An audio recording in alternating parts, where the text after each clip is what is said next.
Welcome to the exploration of consciousness.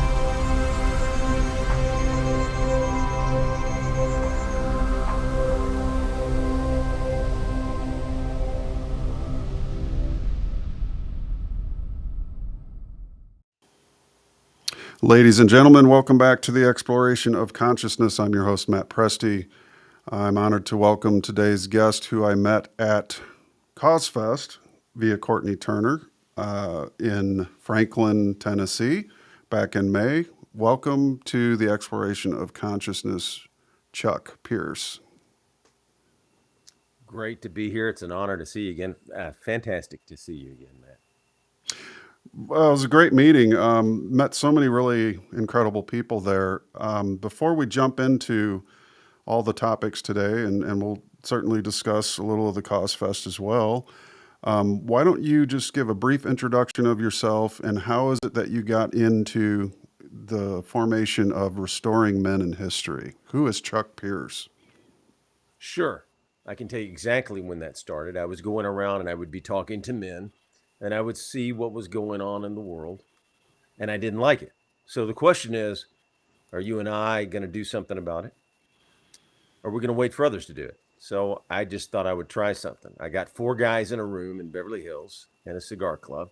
We smoked cigars and I read Russell Kirk. The first reading that I did, I would do these readings, and I started in 2014, the first reading with 4 guys with Russell Kirk, and I went through principles of conservatism, what it means, limited government, and the reason that I did that, the why. Why did I do it? I thought, number one, Matt, we lived in a fem-centric, feminized society. I don't think that's good for society. I also believe that men weren't reading enough and thinking enough, right? You need to use your mind and you need to be thinking as a man. So we had removed ourselves from men not only thinking, but taking action, debating ideas, not people, talking about the great principles and American principles, not personalities in terms of Hollywood and those kinds of items. So that is why I did it. We started with 4 guys.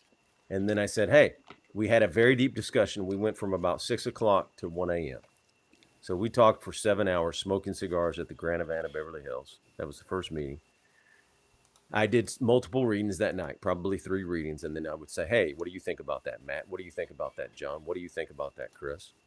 And then we would bounce ideas back and forth. It was to build camaraderie. Now, the purpose, why, is men need other men. Men need to be thinking. Men need camaraderie. Men need fellowship, friendship. And I guess we'll get into this later, but that's the why. You know, there's a loneliness, anxiety epidemic in America with men, and they don't have friends. So what does that do for totalitarians? You cut off the men, you create weak men, then you have weak society and families and communities, and you can rule and have tyranny over people, I believe. Is that a decent introduction? I don't know how much you want, but that's I can keep going, or is that a good introduction? Oh, yeah, that's fantastic, buddy. I'm just going to run your website too for people as they listen to this podcast. They can check it out, restoringmeninhistory.com.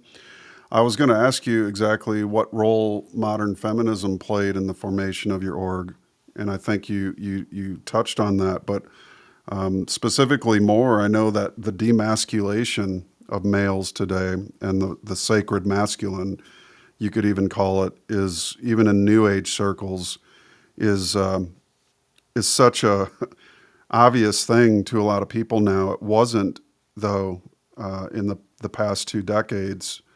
It's really more or less come front and center.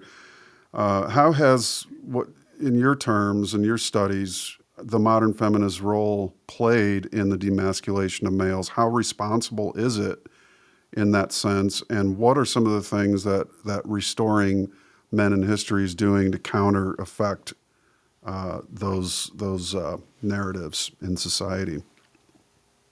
Okay, number one, feminism has played a role, and that was one of the reasons men weren't thinking and reading, but also it was feminism. I thought we needed to build strong men. How do you build strong men? You get men around other men. How are we countering it? If men are only around women, Matt, their sister, their wife, their girlfriend, their mom. That is a femme-centric view, right? Because let's look at the differences, and there are differences in men and women. And by the way, this creates the attraction and makes what is beautiful about women and strong about men are that there are differences. That creates the attraction. But you need strong men to lead, protect. That also goes into the purpose. The purpose, the true purpose of a woman, no matter what the feminists want to say, the true purpose of most men and most women. Men need a purpose, women need a purpose. So how do we counteract feminism? You give men a purpose. You get men around other men. You get them in groups talking about ideas, not people, not watching TV, not listening to the Marxism and the feminism. And you counter it with ideas and the mind, right? The mind can overcome. We have the freedom side. Let's call ourselves the freedom side. We have the winning ideas. That's why they have to censor everything. So how do you counter it? Teach boys how to be men. Society tells them they might be a woman. Impossible. Untenable. So Right. we get around other men and we teach boys how to be men.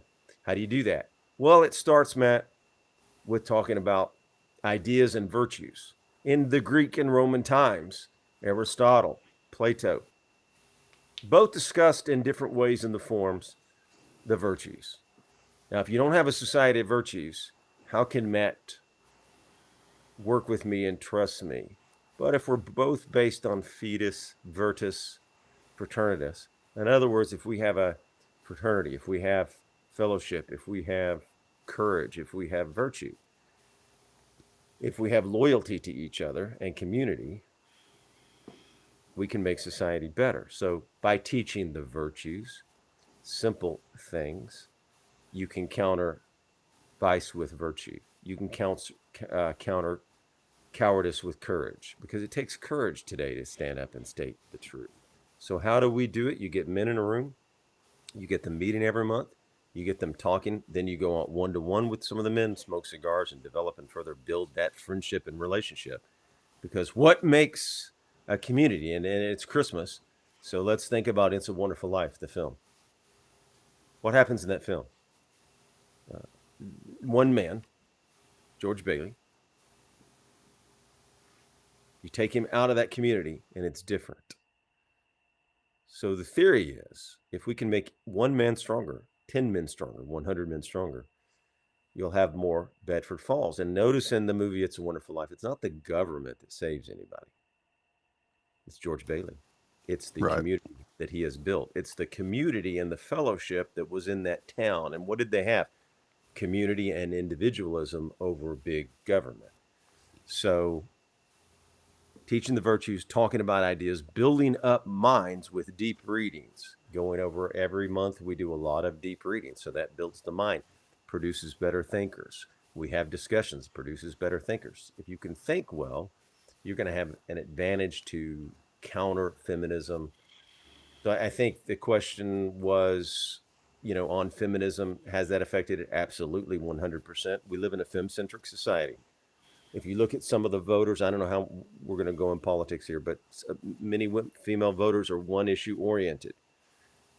So, and when you get too much feminism in a society, you're coming from a place, instead of a meritocracy, I don't want to go too much in politics here, but you're going to go into, where is American sovereignty? Where is the individual sovereignty? You're going to possibly trade that away in a femme-centric society and try to be everything to all, right? Because that's the nurturing part of women versus the masculine. And masculinity brings order to the feminine chaotic energy that we love. But let's face it, it's feminine chaotic energy that needs order. So you don't want that running a whole society and tearing men down. Now, what do you get if you're tearing men down? What does the government get? Big government gets stronger. Totalitarians get stronger. You need strong men to be able to state the truth peacefully and oppose bad government policies, femme-centric policies. I'm focused right now on feminism because you asked me about feminism, but standing up for the Constitution, standing up for your unalienable rights, which we don't get rights from government. So I don't know. Does that answer the question briefly or not? I think so. Yeah. And I guess the second part to that is we've heard so much in the news today and other femme-centric circles that seem to be unable to define what a woman is. So I know Matt Walsh did a nice defining a woman video, but I would ask you, what is the definition of a man from your perspective? Well, a definition of man to me is a strong man of the virtues: loyalty, courage, decisiveness. Those manly virtues combined with the regular virtues: generosity toward your fellow man, thinking of others. Look, and a man needs a purpose. They need gratitude. They need a sense of accomplishment. They need a larger purpose, I believe, most of them, than themselves. In other words, get out of yourself. So let's go back to It's a Wonderful Life. George Bailey was beyond himself. He was about others in the community. He was for a larger purpose than himself, which, by the way, fought big banks, fought big government. So a man needs those four things, I think: purpose, sense, gratitude, a sense of accomplishment, and a purpose larger than himself. So what is a man? A man is someone of strong virtue, I believe, and it doesn't take going to the gym. It's about your mind, heart, and soul, and it's about those virtues. It's about also, I think a true man does what he says. And that's a problem in society, but we can get into that later. But does that answer your question of what is a man? I think so. That answers it well, and I do have a few video clips queued up. We're going to run those as we get to them, but these are all your answer right there was basically the title of each of the videos. You know, the being a man of your word, for instance, having a strong mind, finding your purpose, and having gratitude for the life you've been given. You know, wonderful, wonderful, Chuck. So, what differentiates a true man from a false man? And I know virtue is definitely one of those things, but you could say being a man of your word as well, and having the gratitude that comes with the courage to stand up and be that which you are in the face of all this, you know, call it secondary discrimination or even purposeful discrimination, because the government, in a sense, is able to thrive more if men have trouble defining what they are in the first place. That creates the animus in place of the animus that should be in the man himself. It's given, it's secondarily cast or portrayed or broadcast onto this figure that's called government, which willingly will come in and swoop up that role just to see itself grow, and that's where we get this big government.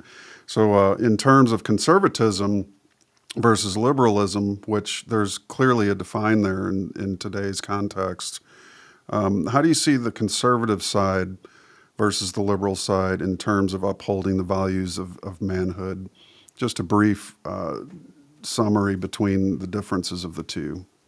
Yes. Well, and I'm glad you said conservative, not Republican, because they're vastly Hmm. different, as you know. Sure. But conservative, well, if you look at Edmund Burke and Russell Kirk, they would say that you need traditions. And I'll say this: as a society now, Matt, we would want, and that's one of the things we do in the groups, we have a focus on history, restoring men and history. Why? Because I believe that you need to know your past so that you have shared common bonds and experiences and can be pleased with it. I don't want to say proud, because of humility is a virtue, but you can at least be proud of your country's heritage and the American principles versus your big government. So, American principles versus the big government. So, conservatism versus liberalism. Well, right now, classical liberalism is very different than this kind of liberalism, leftism, progressive Sure. Marxism. So, Hmm. about Marxism, leftism. Right now, they don't know and there's people behind it that know what they're doing, but some people have been bought in that a man can actually be a woman can be a man. So, that's a large and enormous gap between conservatism and liberalism. And by the way, it takes away a man's purpose. If part of a man's purpose, if he has a wife, is to protect her. And big government and leftism says, don't worry, we'll give you money, we'll protect you for power because we want your votes and we want more power. That's a great divide in conservatism and leftism. If you look going back, it's a wonderful life. The town took care of itself. The community took care of itself. They didn't have the Fed come in or the big government come in or HUD come in and say, oh, you know, what we need to stop Pottersville is this big government HUD housing project that would actually have made it even worse. So conservatism is based on traditions. Conservatism is based on limited government, and I would argue the Constitution as well, which granted the states, granted the federal government limited, few enumerated powers, specific and few, which we have gotten away from. So conservatism would believe in the Constitution and support the Constitution. Leftism says, what Constitution? Why do you need it? Well, why do you need a Constitution? For your freedom. It protects your freedom if, Matt, you protect it, right? We have a job to do in protecting the Constitution because, again, this goes back to men of virtue, and let's tie it together with men. You can have a Constitution, but the founder said what? Sam Adams, John Adams, Patrick Henry, those great founders said what? You can have a Constitution, man, but if you don't have men of virtue above that Constitution, you got a problem. Mm-hmm. Why do we want to restore men? If you don't have virtuous men, they won't protect the Constitution. They'll be out for power instead of protecting your freedom. The Constitution was meant to restrain the federal government so that you, Matt, and your audience here could have the freedom to make choices and do what they wish. So the difference in conservatism and leftism is leftism tends to like huge federal government doing and acting with unconstitutional authority. They tend to want to go around the Constitution in any way they can. Conservatism says we've got a Constitution. That's an American principle. The Bill of Rights is an American principle. We don't get our rights from government. We get our rights from, they're unalienable. We had them before government. We gave government a little power. So the difference in conservatism and leftism and Marxism to me is small, limited government where the individual is sovereign and reigns over the government, and the government is meant to serve the people and protecting. If you look at the Declaration of Independence, what does it say in there? To secure these rights, right? Your duty. So the government was created to secure Matt Presti's rights, not to give you extra rights or to take away rights. They don't have that power. So conservatism believes in traditions, customs, order.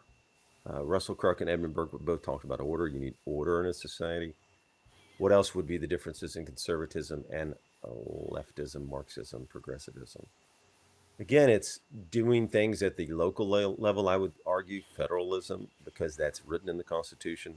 Therefore, if you want to do something in your town, Matt, you work toward it, but you don't ask the federal government to do it if it's not in the enumerated powers.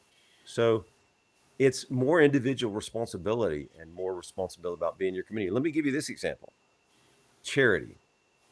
And this was a debate in the 40s. There was a debate in history on charity. Should Matt and Chuck help their neighbor if they've built a relationship? And this facilitates community and restoring men, right? Because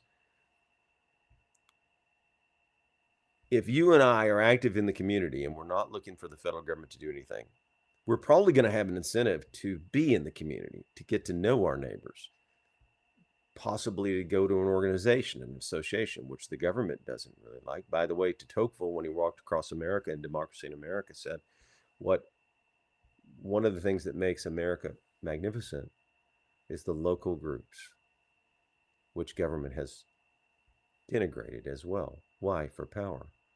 So the difference in conservatism and leftism, localism, federalism, which is written in the Constitution. We'll take care of our problems, stay out of our life, big government. We'll handle it. We'll build relationships and take care of it. And going back to the movie It's a Wonderful Life, look what happened. They didn't go up to the government and say, please, George Bailey didn't get on his and say, please give me more money. At the end, Mary brings the town together for George. Why? Because he's helped every single person in that town. And he's been a man of virtue. Look at what he did with the girl. He saves her. Look what he did with his brother. He saves her. Selflessness, a virtue. So George Bailey had that, and I'm just, it's Christmas, so It's a Wonderful Life's on my mind, Matt. So I It's a reference. great movie. There's few like that anymore. You notice these days, but that that's wonderfully said. I think Constitution too. Something we should consider is the individual definition of it. To have a physical makeup that is basically a strong constitution. Your constitution is really, in a sense, your physical makeup of a person. But an example would be, Matt or Chuck has having a strong constitution has no problem climbing that mountain. So it's that very thing as an individual, not just a constitution for a nation, but it's the same thing. Does the nation have the strength to climb the mountain? Does the man or woman have the strength to climb the mountain? The constitution to, the fortitude to continue on despite the odds. And I think that's part of the makeup of a person's character is their constitution, as well as their strength and their intelligence and their dexterity and their wisdom and their ability to learn. There's so many things that make up, the building of your own character. And all those parts together are the character score at the end of the day. So as far as learning and books go, let's say, what is your favorite book and who is your favorite author? Yeah, one point that's true about, just let me tag you on that. Sure. Perseverance, one of our manly qualities, perseverance, fortitude. Hmm. And we've gotten away from talking about, you notice how in the past, and this is what happens when you move to a materialistic society, a fame society. Um, we don't talk a lot about the virtues, but they did in the Greek times: honor, perseverance, and the constitution of a man that you just said. I love that. Great comment, because that's what we're trying to do when you're building up men. If you have a strong enough man with perseverance, you will overcome your own obstacles eventually, or fail and have a temporary setback and come back from it. So I just wanted to tag that. And what was the question you asked? Oh, yeah. Favorite book and favorite author? Well, there are many books I love, Matt. So let's just, I'll give you a favorite. And for the times, a favorite is Democracy in America, because the Frenchman walked across America and he learned about it and he kind of saw what was happening. Local communities were important. He said there was a balance of spiritualism and materialism and the man. So if America, he believed, would get out of whack with that, we would go awry. If the materialism became too much in America, he believed we would get off.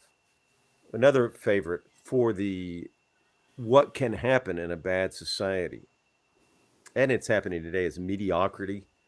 And people don't talk about mediocrity and status and privilege and title. And this book kinds of go why you're doing something. So I'm going to name the book in a second, but why are you doing something? Is it to build a great relationship with Matt? Is it to build up your household? Is it to build the community? Or is it for a title? Is it for position?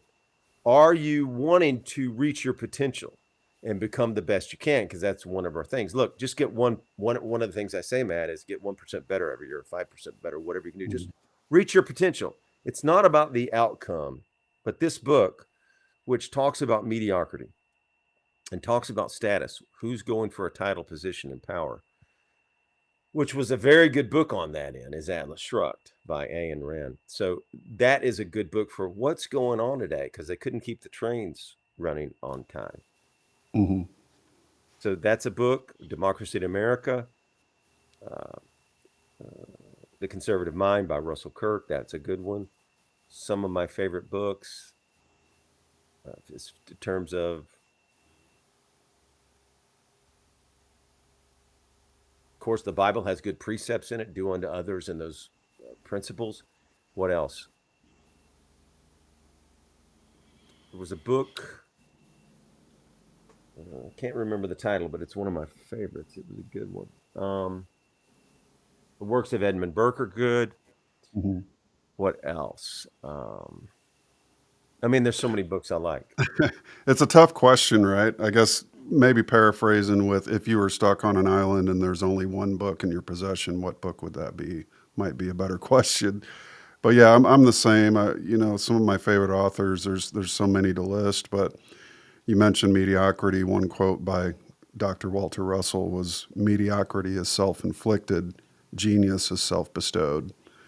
And that's hanging on my wall I love in that. terms of, yeah, it's true in every sense of the word. And I think, holding yourself to account is something that, strong people do. People with constitution, they have to. And so why don't we roll a video, Chuck? This one is one you did, and you have a great YouTube channel. We'll come back. We'll share, the Thank share screen and let people get a look at that. And then restoringmeninhistory.com as well. This is a video where you're just kind of in the camera, and he's got a lot of these folks. So check out the YouTube, and we'll put the links up under the show as soon as this publishes. But this one's called "Men Need a Strong Mind." We'll be right back.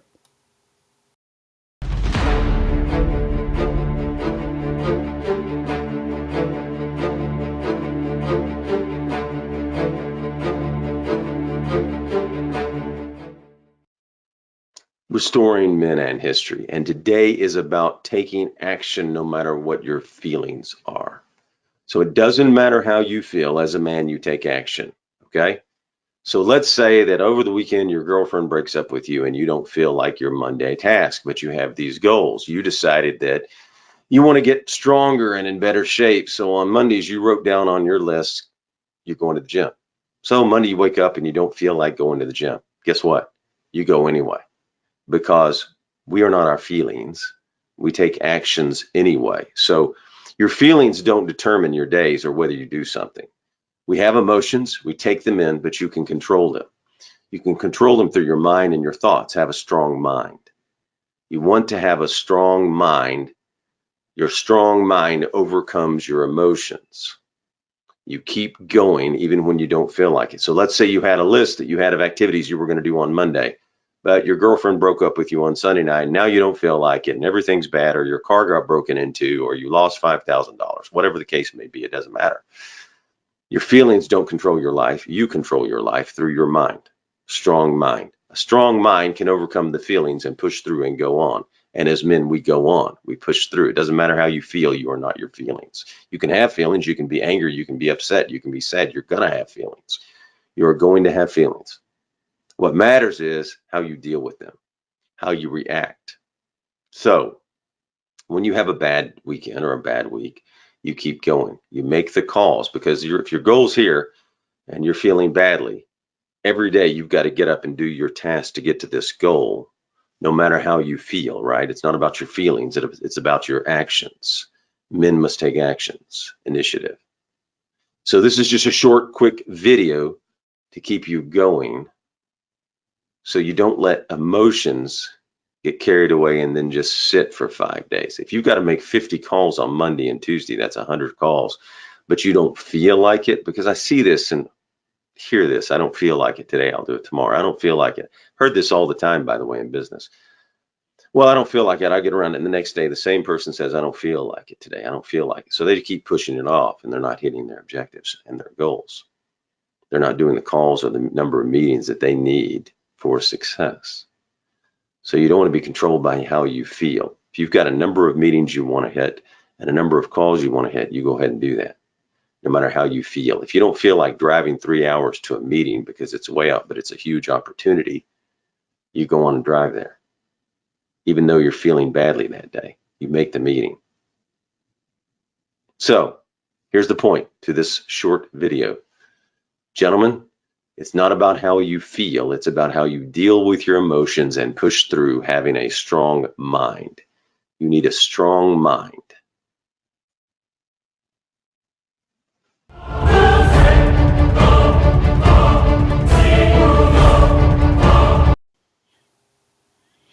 Well, that's one of the little clips that you can find on Chuck Pierce's Restoring Men in History YouTube channel. There's lots of great clips on there, little anecdotal as well as life lesson wisdom sayings, if you will, as well as longer discussions. You have a lot of clips. I'm going to go ahead and share the screen on that, and we'll get a little look at your website as well here. So we'll pull that into the mix. This is the Restoring Men in History website. And if any of you folks out there, particularly men, would like to attend, visit restoringmeninhistory.com, and you can look at the different days of camaraderie, brotherhood speeches, and discussion on men in history that are occurring in conferences around the United States at different times. So really great stuff there. It's just a great site. And I'm going to sneak to one of these eventually.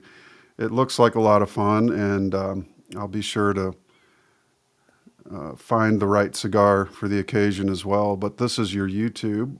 And if you just go to the videos, guys, there's all kinds of stuff here on different topics, the virtues and the honorable actions of wise men and the learning mind and wisdom for our age, full of good stuff. So just want to say, Chuck, you want to describe what was it that made you get into this? I know you at the beginning, we're just going to touch back a little bit, but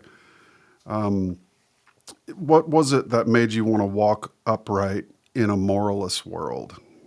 Would be a good question, I think. I think that came from my childhood. I was in Boy Scouts and trying to be helpful and trying to live that Boy Scout creed. And I watched with my grandfather John Wayne films.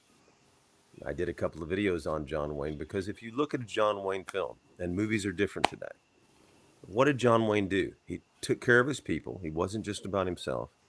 He went after a goal. He had purpose. He had a mission, like in Chisholm. And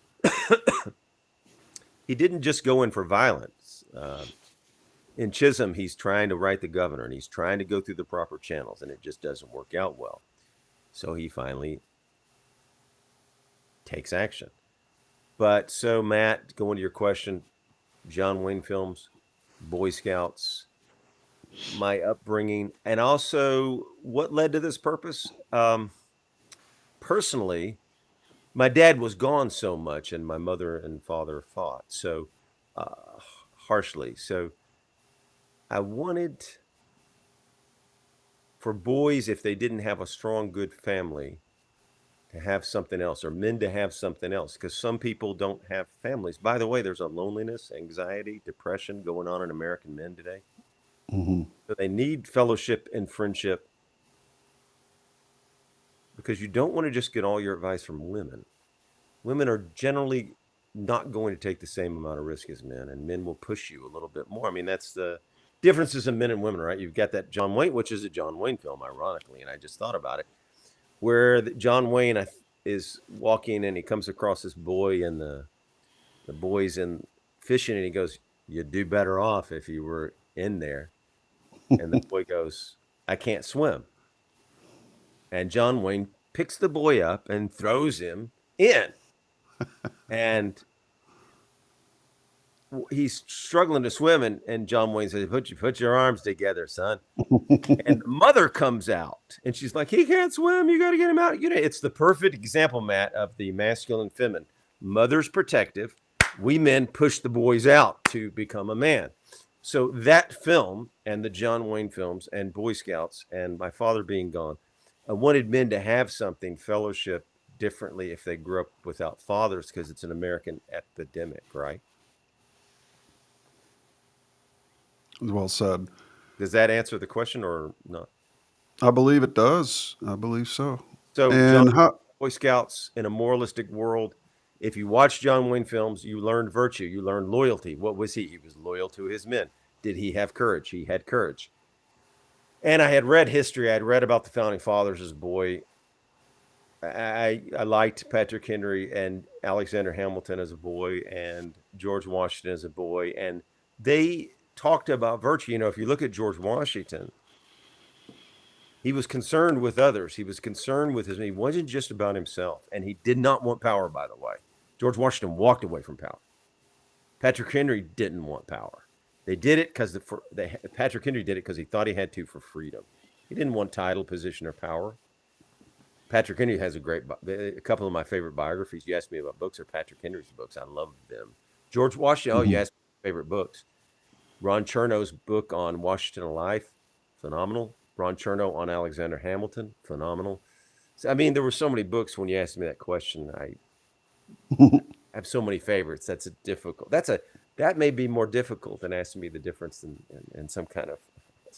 So basically, how do I live in that moral world? I think you have that sense. As a boy, I was taught, be courteous, be kind, be cheerful, be reverent, and all those things as a Boy Scout. And I lived it, tried to.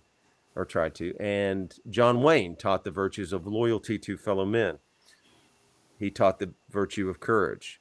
He taught the virtue of perseverance. You never see John Wayne just quit in the middle of film, perseverance. So those manly virtues John Wayne displayed. Well said. I think, too, you look at a lot of the organizations that have formed in the United States over many years, a lot of gentlemen organizations. You've got, of course, the Masons. You have the Fraternal Order of Eagles. I am currently a member of that Order of Eagles. I was president from 2013 to 14, and it's a very local community organization. There's thousands of them in the United States. I'm also a member of the American Legion. I serve on 2 volunteer fire departments. So I understand very well that community is an extremely important thing. One of our fire instructors said to me a couple years back in a training class that volunteerism is at an all-time low in the United States. And I think that's directly proportional to, again, this feminization of the masculine, if you will. You see these kinds of involvements with community, with organizing, your community around voluntary and charitable, extolling virtue in the selfless service to your fellow man ideal, which is what a lot of these brotherhoods and gentleman organizations. You've got other clubs as well. You've got the lions, and you've got moose, elk. I mean, you could go on and on. The many different variations of clubs out there. And interestingly enough, what they all sought to do was bring men together. And one thing that is very obvious to me and many other people, and it's well talked about in each of these organizations, and it's a shame to hear it because they were all basically rolled out around the turn of the 20th century to build character in man. And they were actually a result of the Twilight Club, which was an organization started by Herbert Spencer, which included the likes of Mark Twain, Edwin Markham. It was funded by Andrew Carnegie, donated a house that they could meet at twilight to discuss what Herbert Spencer at the time was his greatest fear, that because of the Industrial Revolution, that man risked losing his soul in the cogs of industry. And so they needed to formulate an organizational effort to build character in young men. Dan Beard, Rudyard Kipling, which is where the Boy Scouts came from. The original idea for that was started by men who were of this Twilight Club, interestingly enough. Walter Russell himself was president of that organization, and they see their University of Science and Philosophy as a continuation of that organization. Thomas Watson was part of that organization. So it has many iterations through the decades and lives on through the University of Science and Philosophy, which people can visit at philosophy.org. And this in and of itself, what is talked about in all of these organizations is the fact that they're dying out. And so when I read and met you and your very title, Restoring, I think we are definitely needing another renaissance and a restoration of this male and masculine quality. And I think of the great authors in London and in the UK, so many would get together at these gentlemen clubs, and these things have been staples of European and Western civilization for millennia, really. Well, probably more than a millennia, all the way back to ancient Greece and such. So I guess in terms of organizations and the patriotism that comes along with each different country, what is your definition, your emphasis and value that you place on the organizations for gentlemen to take part of? And, how would you describe this to somebody who's new to this and is a little, let's just say, cautious about joining one of these organizations? What do you think that you could tell them is some of the greatest benefits that come from being part of a organization for men? And it could be any one of these things, including yours. Sure. Number one, you need to be around, if you're a man, other men, or what are you going to happen? You'll just tend to become more feminized. You've got Marxism running through every major institution, Silicon Valley, Wall Street, Hollywood. So you are pounded all day long. Disney, look at Disney. You are pounded with this femme-centric girl power, and it's pushed into you. Now, if you're only around your mom and your mom's risk averse and your mom wants you to do well, little Johnny, and she wants you to be safe and not scratch your knee, you're going to need to be pushed by men.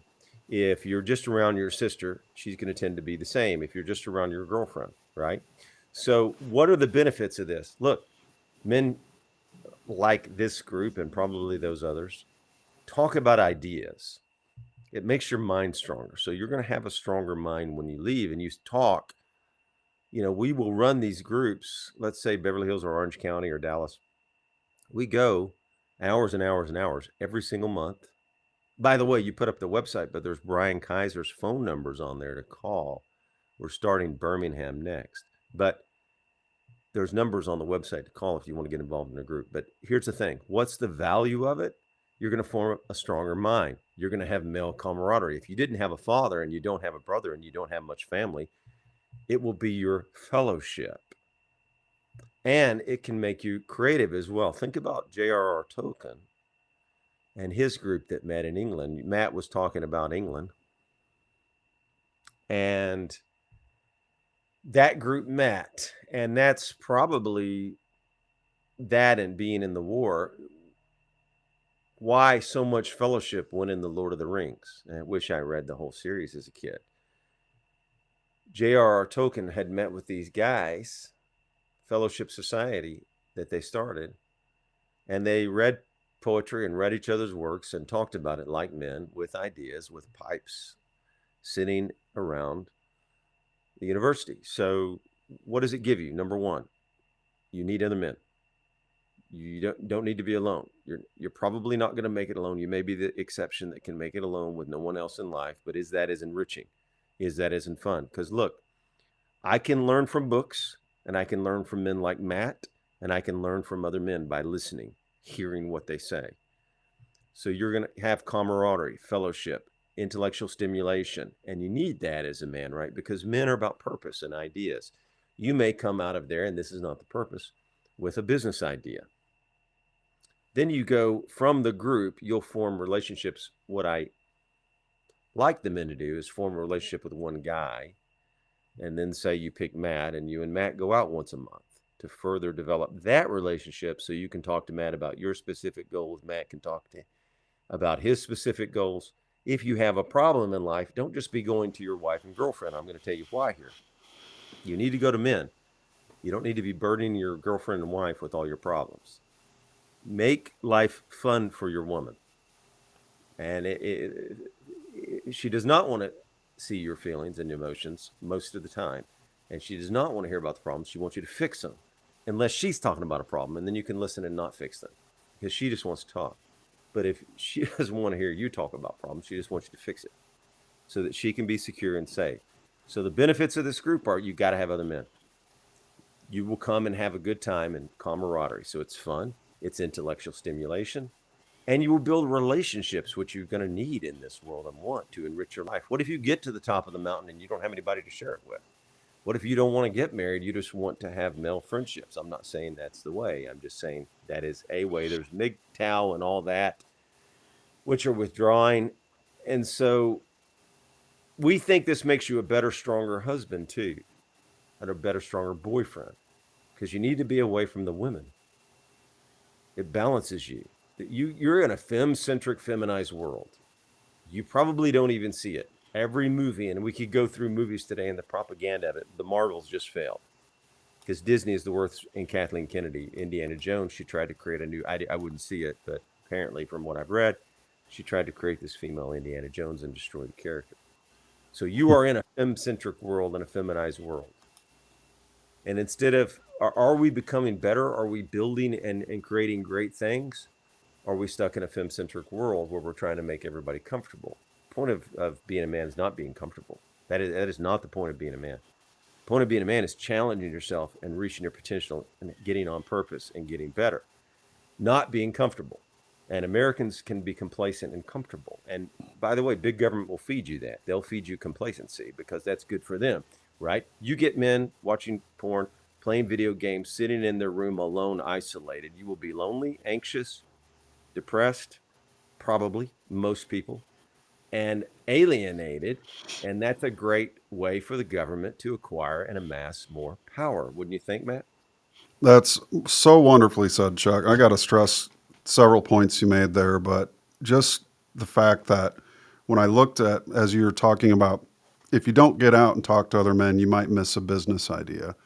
I can't tell you how many times I benefited from being at the club, right? And just having a conversation over a cold beer or a drink or a tea or a coffee or just having a luncheon. There's so many meetings I've had with, especially I like the older guys in my small town because they seem to have a certain wisdom.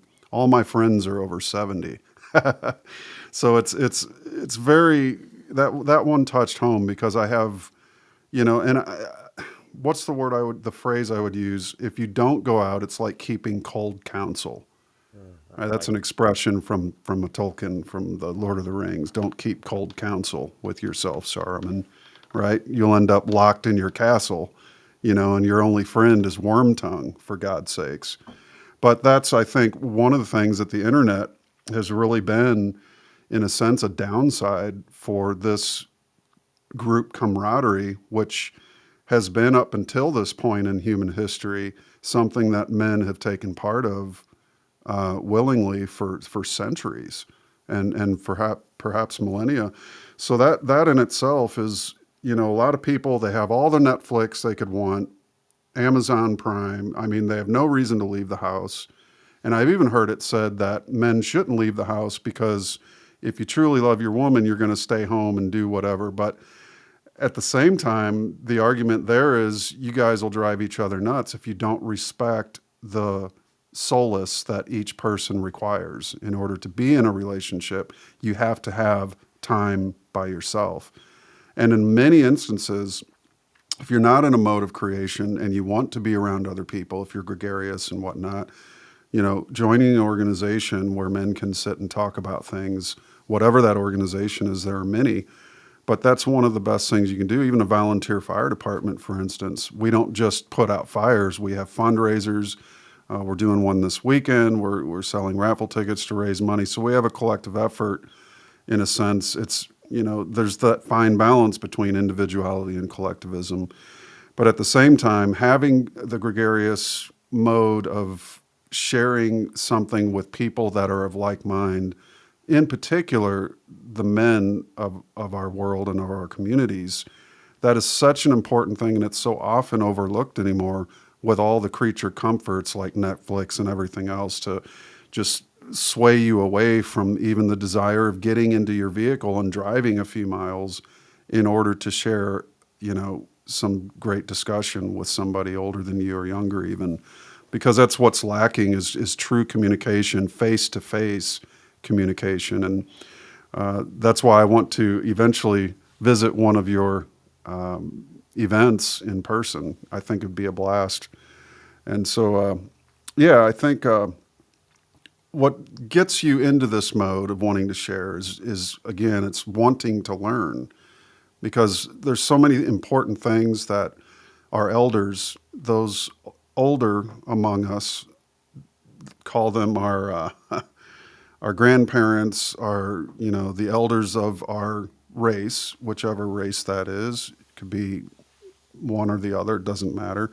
It's the fact that we have people in our society who have been through many decades of life, and those are the people that interest me the most, because they have the greatest stories to share. They have the best wisdom and the best anecdotes and the best lessons about life. And I think to so many times that I have sat and talked with people older than me, and it really gave me a perspective that I would not have had otherwise if I wouldn't have done that. So I think that comes to, it speaks to, extending trust to others and the trust process itself. And really that, I think, comes from a love of self. You have to love yourself enough to give yourself the chance to have alone time or time with others to spend with collectively or individually. And why is self-love so important? I know they say that you can't give away that which you first don't possess, but from your view, Chuck, if you don't have at least that self-love, that is the motivator for you to get out and meet with others. Why is self-love so important to a man becoming a true man? Well, you don't want entire insecurity. How are you going to help others if you're not strong? How are you going to help others if you're insecure? How are you going to help others if we're about helping others, man? And I wanted to say you made some other points I wanted to address, but Sure. self-love, if you don't love yourself, self-love to a degree, and love others, how are you going to help others? How are you going to build them up if you're drowning in misery or isolation and you're depressed and you hate yourself and you don't think anything's possible and you doubt everything? Oh, the government's, look, here's what a man self-love. Hey, I just went by a great house. Maybe if I work very hard and create something and give value to some people, I can get that. I'm not saying materialism is the way. What I'm saying is, if you have self-love, you can set goals and achieve them. And that's not the only thing. You want fellowship and a balanced life. But the point is, if you don't have self-love, how are you going to help others? If you can't get out of your own way, how are you going to pass on knowledge and information? So self-love, I believe, does play a role. If you like yourself, and I met this guy, and he goes, and this is funny you bring this up. He goes, he was an actor in LA, and he said, yeah, but you like yourself and you like being a man. I hate myself. And I'll never forget that, Matt, because he said, the reason I'm an actor is I hate myself. You like being yourself. Because he'd asked me to do some things with him and do this practice with him. So I was doing the other guy's role. And he said, see, you're just yourself there because you like yourself. I am an actor because I want to pretend. So, and going back to your other point, does that answer the question before I move on to the next? Yeah. It's feel free to go open discussion here. So you talked about, let me tell you the story of Bill Taliaferro. I think he's 81. He came to the 3-day, by the way, about the 3-day men's conference. Here's why we do a 3-day men's conference. We just did it. So there's not another 3-day men's conference till next fall, but 3 days around other men solid. One of the reasons why I do 3 days is to get the men away from their girlfriends, wives, mothers, sisters, so that you're with 3 men 3 days, because that has an effect. Yeah, we go over a lot of material. I did the Constitution Thursday night, and I gave a couple of original speeches. But the other big, and we go to dinner together. We went to Jimmy Kelly's Steakhouse, a manly steakhouse in Nashville, with the wood walls and the tradition and the custom. So the whole conference. But you get to talk to men all day, and you can go to lunch with men. So it's 3 days together rather than the 6 hours monthly group. Why is that important? Because I believe in 3 days, you'll come out of there restored and more moving toward your masculine side from this femme-centric society. You get around all these men of virtue and values. And by the way, in the groups, who do you want to get advice from, Matt? Men who share your values and virtues, or men who don't share your values and virtues? So you mentioned when you were talking like-minded, that is one of the things we create is like-minded. Age doesn't matter. I like to have Mhm. all ages in the group because Sure. we didn't used to have this split, and I think it's by design where you broke the church youth group in this. Men used to get together of all ages and you'd have mentors, and the government has tried to separate you from men's clubs, from mentors. Notice what the government's done, man. They've tried to kill men's groups. They've tried to kill, and earlier you were talking about that they are in decline. I've looked at the stats. Hmm. The military is in decline. Boy Scouts is in decline. Well, we know why Boy Scouts, one reason they're in decline is, and I was opposed to it, is they became Scouts instead of Boy Scouts. And they changed their fundamental, whatever your views are, um, they changed their goal values of their organization. So who wants to join that? I think that's the problem today with whatever organization you're going to join, whether it's a church or this. If they don't hold and adhere to their own values, if they simply become the world, a fem-centric world, say you've got a church that's fem-centric, or say you're a firefighter, say the fire department down next to you became a fem-centric fire organization, you probably wouldn't be attracted to it. So Right. couple of reasons. If you create fem-centric organizations, why would men go there? They have that in the world. You're not offering Right. any. We smoke cigars. We talk about ideas, and it's all ages. And we sit there for hours and hours. So there's a manliness to it that you don't get in the world. It's different than the world. Like how many people go talk culture, philosophy, politics, history for 6 hours a month? So why are these important groups of all ages? Bill Talaferro, let me tell you, do we have time for me to tell you his story? Sure. Yeah. So you talked about learning from older men. Bill Talaferro was a production designer in Hollywood. I think he did Pirates of the Caribbean. He owns apartment buildings. He just came to the 3-day conference. I think he's 81. But he, in the middle of a group in Beverly Hills at the Grand Havana, told a story. And it's a story of perseverance. I wish every guy could hear it. He came home one day, his wife, and he had kids.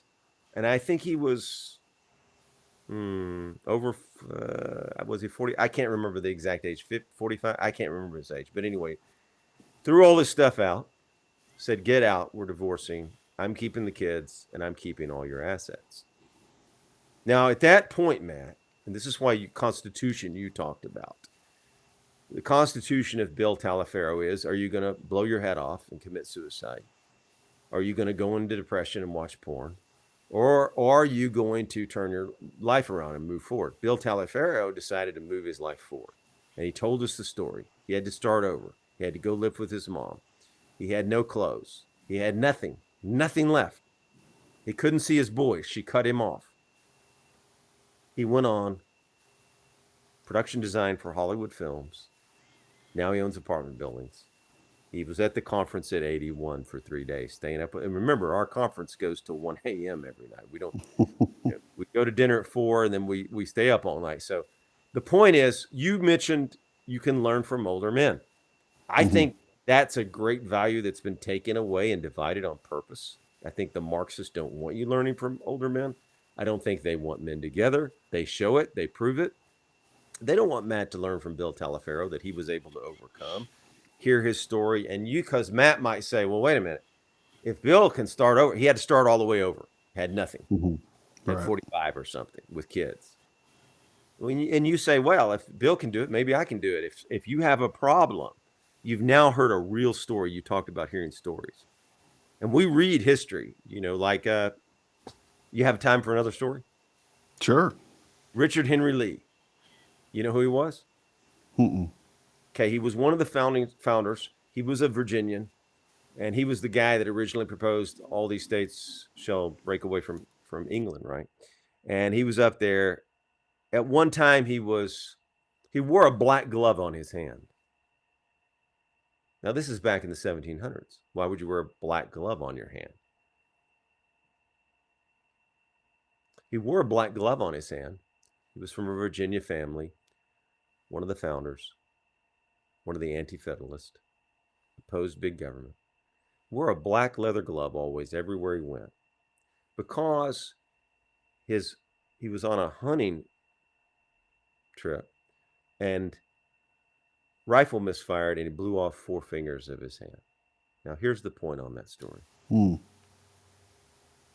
Richard Henry Lee in Virginia, that was kind of at that time deformed and shameful, right? I mean, he could have said, I'm just going to stay home, Matt.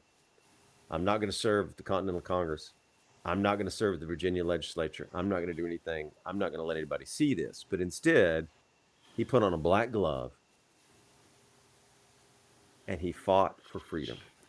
And he became one of the great fighters for freedom. Anti-Federalists worked with Patrick Henry and George Mason and the Virginians in protecting the Bill of Rights and your rights and freedom. So there's Bill Taliaferro and Richard Henry Lee are perfect examples of one, why I like to read books, and one, why I like to be around men. And I think they complement each other. If you're trying to build yourself up and you read books and you're around men like you, and just the one conversation that I enjoyed with you at the conference, I knew you were a fantastic guy.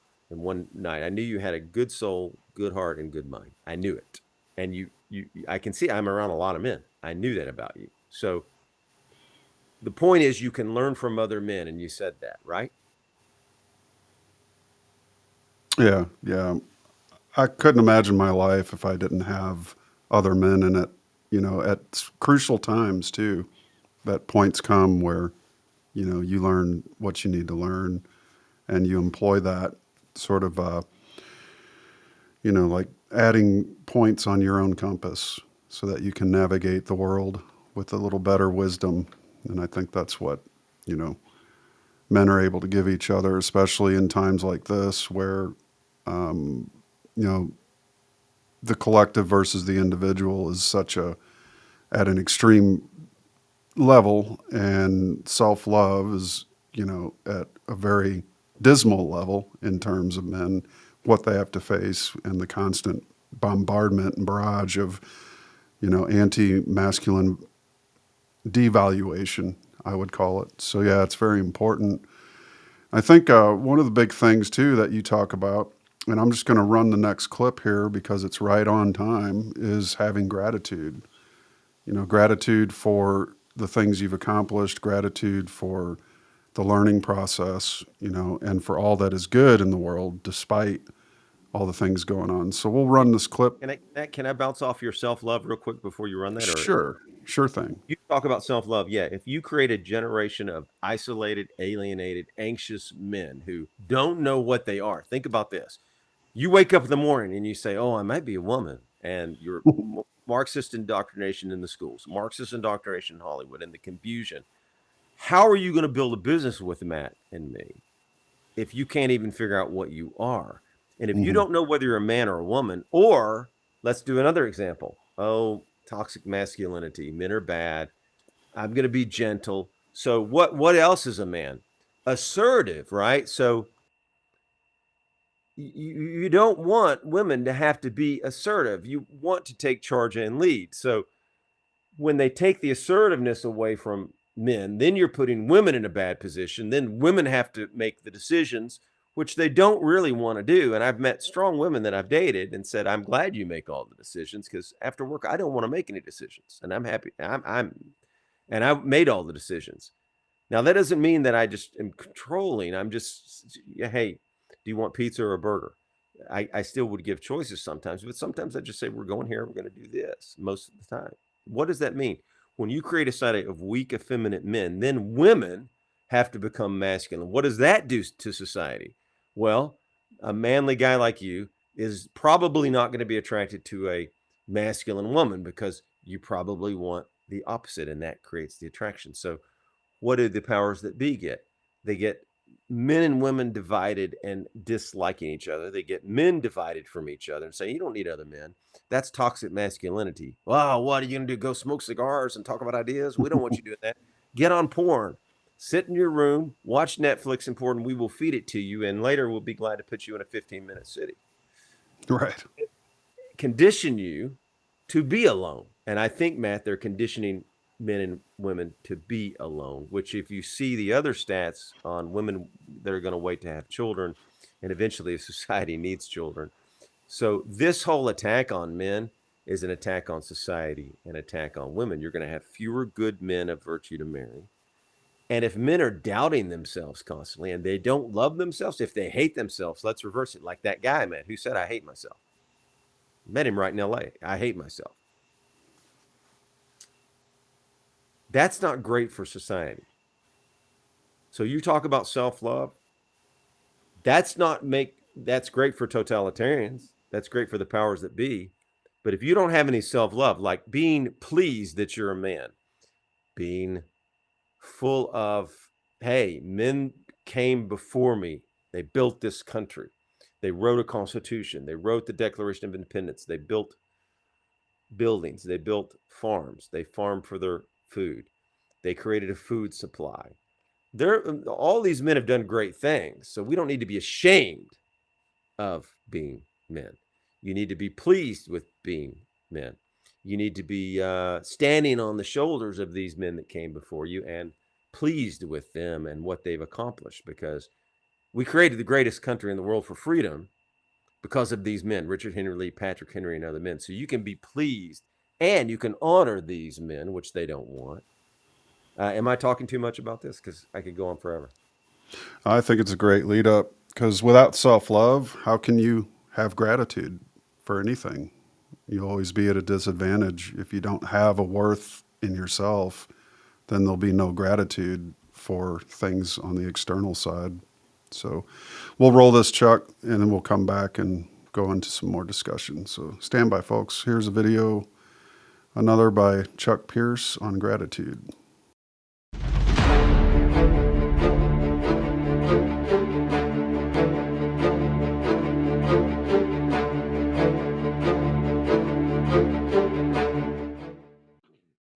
Restoring men and history. Gratitude. Today we're going to talk about gratitude. Why? Because it's important and it's something you can control. You can choose to reflect upon the things you don't have over here or upon the things you have as a man. And you have control over that, right? Now, one thing that's worked for me is if you have a disappointing deal or something has gone awry in your life, every morning take out a piece of paper, write down 5 things you're grateful for over here. And that way you'll refocus your mind into thinking and reflecting upon things you have and are grateful for. That's a simple exercise. It's helped me. You can do it at night too if you need it. You don't have to feel it at the time. I think if you get in a habit and pattern into it, it will help. Studies say that people who have a lot of gratitude are happier and more fulfilled. So that's one thing you can do. Number 2, peace. How do you get peace and how do you bring it into your life? What gives you peace? What causes you anxiety? What is it you do to restore? Do you read a deep book? Do you watch a film? Do you read the Bible? Do you read Stoics? Do you pray? What do you do to restore your peace? What works for you? So that's the reflections today. Gratitude and peace. Thank you, gentlemen. Go forward with gratitude this week.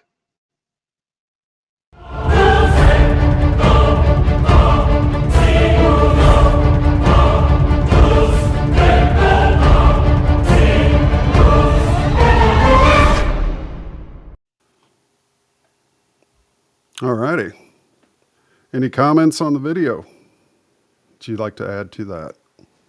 Well, I think that if guys they're feeling down, they broke up with a girlfriend, whatever has happened, if you you can always find something you're grateful for. So if you can write those 5 things out in the morning, I think it's a great exercise when you lose a deal or girl or whatever bad has occurred. And look, let's face it, while the world tells you nothing bad is going to happen, bad things are going to happen. You're not going to have control over them. But what do you have control over? Again, your mind. It's perspective and how you see it. You can say, oh, I lost this deal. But over here, you could write down, well, this week I'm going to have more time because I don't have to spend 50 hours on this deal. It's the way you see it, and I can find another deal. But I'm grateful to have the time to read this week. So you can always find a flip to that, Matt, I think. Yeah, that's well said. I think, you stressed on this point earlier, but having the ability to carry on, I think you mentioned the story that gentleman who was 81 told that despite losing it all, you have to have that self-love enough to carry on, the resilience, the ability, the constitution of strength to keep climbing that mountain towards your mountaintop, and that's, I guess, the peak of character. And the more you develop this character, the more you extol the virtues and that stoic mastery, as you mentioned. I think that can certainly help you with overcoming the odds, as it were. One saying I like to quote is again by Dr. Russell, but he says, "Defeat is something one has to accept. If you do not accept it, you cannot be defeated." And I think that's an important virtue in and of itself. Little lessons, little quotes and things like that are, why do men collect quotes?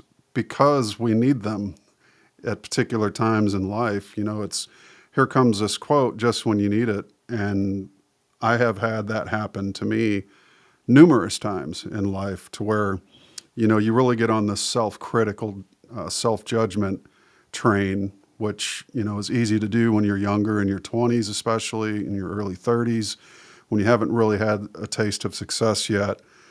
And success can come at different ages, but, it's not all it's always cracked up to be. Sometimes success can be very depressing too, as I found out in an interesting account, which I'll share at some point down the road. But let's just say that there's ups and downs in life, waves, crests, and troughs. And it's very important that you keep a balanced mind throughout each of these. And the more you extol virtues and strengthen your character, the easier it is to maintain your course in life, as opposed to really super highs and lows. It's sort of getting between that motion, and you can watch that high crest form and you can see that low trough form. But with good character, you're able to maintain and cut through each of those. And I think that's what I'm learning in my lifelong process, is really it's a mastery of balance, and not letting the waves take you too high or too low in terms of an emotional response necessarily or otherwise, but just being able to maintain a certain modicum of true balance in life. And that's why wisdom, at least to me, these quotes and these wonderful sayings, little videos and things like that, are master keys to help you maintain that balanced state as you move through your life. Yeah, those are great points. And think about this. I want the men to know. You define success. The world doesn't define your success. So if you're getting better and you're a man of virtue, you can be a success. And through the hard times, Matt, you were talking about through the hard times, what can you control? You may not be able to control every business deal.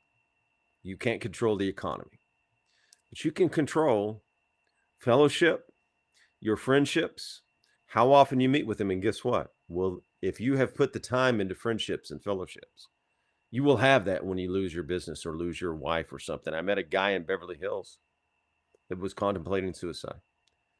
His wife was divorcing him. He didn't have any friends. She took everything. What can you do to counter that? Have male friendships, have strong fellowship, a monthly group. And then, like, for example, John Wilson and I will go out for one-to-one for cigars. And it's enriching time for me to go out with John Wilson. I come away restored because we talk about deep issues and then we leave. In fact, I anticipate it. I look forward to it. So how do you find a success? And then through ups and downs, who do you want to be there with you? Do you want to be alone sitting in a room? Or do you want a man to say, hey, man, here's the thing, man. You're a smart guy. You've got a good heart, mind, and soul. Okay, you lost this business. You can build another one. A man can build you up and edify you at the right moment. Or you can be sitting there alone with whatever it is, Netflix. I don't believe Netflix is, it might be if you pick a John Wayne film or something that might inspire your brave heart. There are films that inspire. But a man saying, hey man, you can do this. You can come back. I think that's a value of the groups too, Matt. Leads to a question. What do you do, say, when you have an acquaintance or a friend or even a good friend that at some point, how do you deal with this kind of a thing where there's no way you can help them and they're just, you know, they're just not going the direction you are? I've oftentimes had to say to myself, I guess it's time to get some new friends in the past. And sometimes it is an exercise where, sometimes you have to walk away to do what's right for yourself because you can't keep treading backwards into the past. So how would you say that, knowing when it's time to move on from any kind of a relationship, and why is that important to your own self-growth and preservation?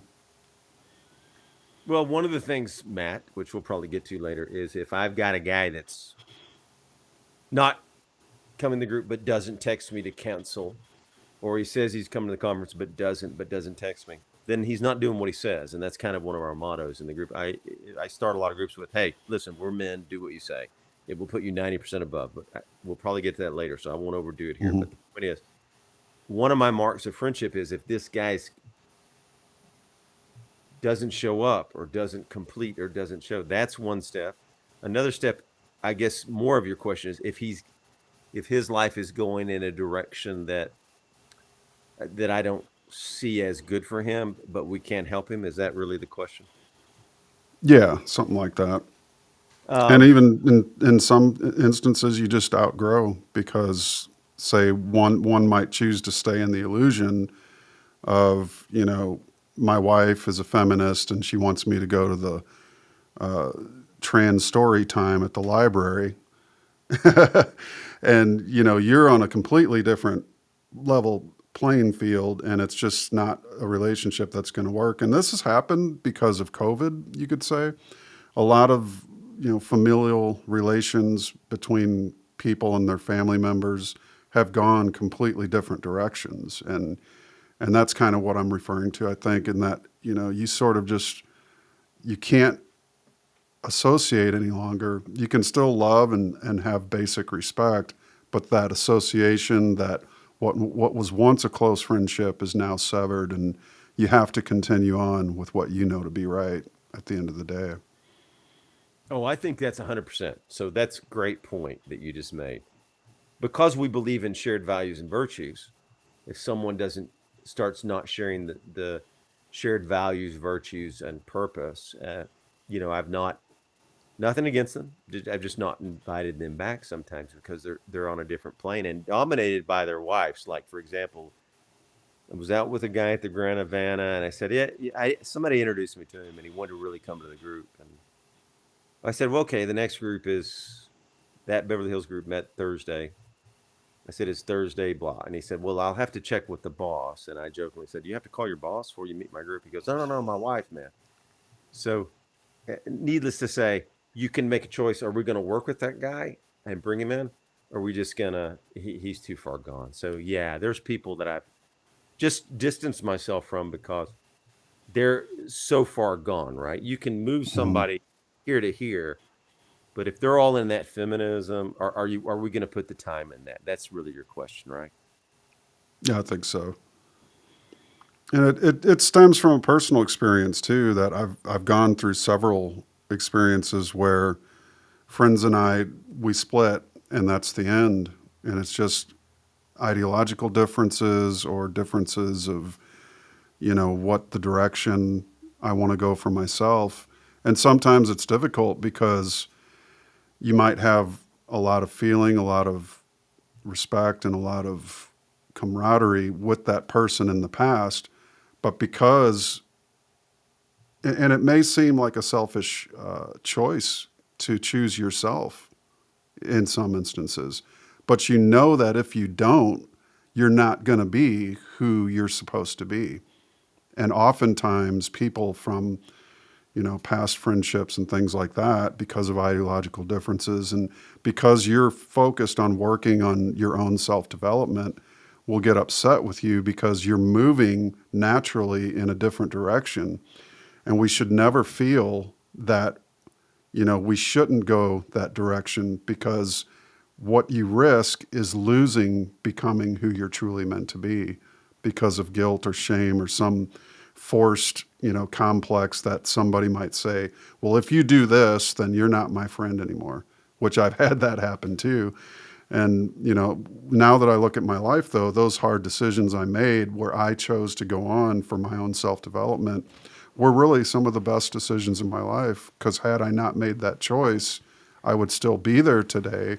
I would still have the friendship and acquaintancehood of this past relationship, but I would have not blossomed into what I eventually would have become, had I not made that tough choice. So you just made a great point. So the reason you want to be around men of shared values and virtues, and Aristotle talked about the 3 levels of friendships, right? So let's go into, since you brought this up, if I may, I would like to just talk about the Sure. 3 levels of friendship. Aristotle talked about the 3 levels of friendship. The worst, transactional. He's not saying never have one. He's just saying that's the worst kind of friendship because it's transactional. Second is a friendship of pleasure. Matt goes out, not you, but John goes out drinking every Thursday with this set of guys. This, I'm making up a name, not John Wilson. Johnny Blue, whatever we're going to call him, goes out drinking. Friendship of pleasure, it's okay. But the best friendship, which I believe you and I could share, and I share it with John Wilson and others, is when you win at something, I get excited. It's also that we have a friendship of the good, friendship of virtue, that we talk about ideas, that we're trying to reach excellence in the Aristotle sense, that we make each other better, that we're a friendship of the good and virtue, so that it can go over years and years. So going back to your other question, what kind of friends are you picking? What kind of friends do you want? Because if people, and I'm going to talk about growth here, you made me think about growth. Do you want friends that push you to grow a little bit, maybe sometimes, or hold you back like your friend might have been doing? Because if you want the best, the highest level of friendship for Aristotle is, I want the best for Matt Presti. I want the best for John Wilson. I'll do whatever I can for John Wilson if he asks me and he needs help on a deal or something. And then I'm going to cheer victory, because it's not a scarcity mindset. If, let's call an unknown guy, Ray, makes $500 million, that's fantastic to me, and it doesn't affect me. If another Ray reads 500 books and he has all this knowledge, that's fantastic if that's his goal. So I think you want friends that are going to push you in your goals without an agenda and want you to grow if that's what you want to do. In other words, Matt Presti says, I want to grow and I want to do this. And they say, oh, that's fantastic. Now, here's another example of a great friend. We're at a group, and John, let's call another guy Dave, and this happened at a group. We're not using the real guy's name, but he said, oh, I'm ready to go. He was completely drunk. And I said, well, you're not driving. We're taking you home. And he goes, oh, no. And I go, yeah, you can't even talk. We're driving you home. We're putting you at John's house, and you're sleeping there tonight. And you can hate me, and you can be mad at me, and you can never come back and never come around. But we're getting you home safe, and you're not going down the road killing yourself and someone else. So it's pushing you to grow, but also being manly enough to, even if that guy gets angry, I don't want you driving off a bridge that's out, right? I'm going to have the courage to say, Matt, I know you want to get to, I know you want to go pick up your girl in 30 minutes, but that bridge is actually out and you're not going to make it anyway. Oh, and you get all mad. And I go, well, Matt, you can be mad, but you're going to be dead, right?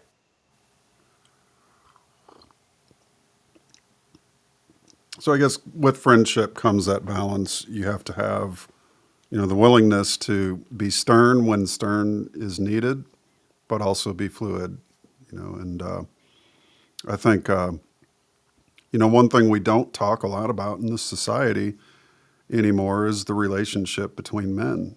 It's always so much of what we think is important is with our mates, and that's understood. And at the same time, you have so many examples of men getting together, which you could look at the formation of the United States. And, you also have secret societies on one hand as well, getting together, seeking to undermine such things like the Pope declared that the Declaration of Independence was a satanic document. I think it was 1889 or somewhere in that, 1789, back in the formation of the United States. It wasn't something that the Catholic kings or the monarchs or the Pope or the papacy were fond of, men declaring that they had rights directly from God as opposed to through them, which was unheard of. So in that sense, that's why I call myself a patriot, in that very sense, that some things are worth fighting for, which are idealisms. You can be a patriot to an idealism. It doesn't even have to be a country, because that ideal can spread beyond a border, and so I was going to ask you, how does patriotism play into your organization? Yeah, well, freedom. Without freedom, we can't get together.